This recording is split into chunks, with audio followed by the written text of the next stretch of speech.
El Filibusterismo, Kabanata 2, sa ilalim ng kubyerta.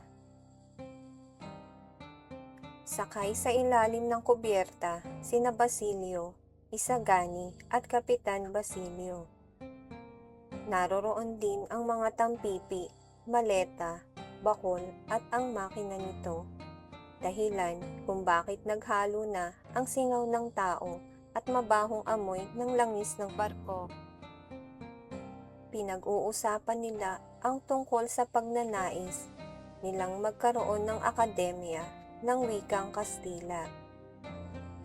Ayon kay Basilio, siya ay magbibigay ng ambag na salapi. Subalit ang magiging tagapagturo ay kalahating Kastila at kalahating Pilipino. Kay makaraig naman magmumula ang bahay na magiging tirahan ng mga mag-aaral.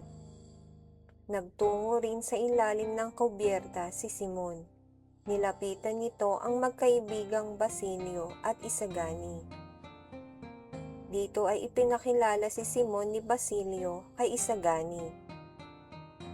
Inalok ni Simon ang magkaibigan na uminom ng serbesa, ngunit ito ay kanilang tinanggihan.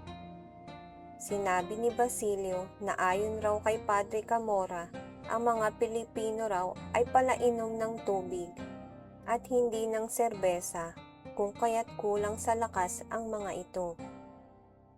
Sumagot naman si Isagani at sinabi nito na ang tubig ay naiinom at matamis, ngunit ito ay lumulunod sa serbesa at tumutupok ng apoy.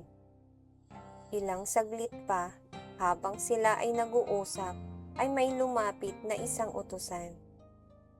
Sinabi nito na pinapatawag raw si Isagani na pamangkin ni Padre Florentino.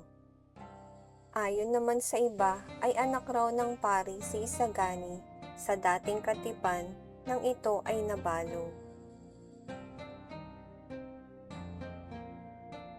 Talasalitaan, kubyerta, palapag ng barko, tampipi, lalagyang yari sa dahon ng niyog, singaw, amoy, ambag, kontribusyon, pinag-uusapan, paksa, serbesa, alak, salapi, kwarta, pera.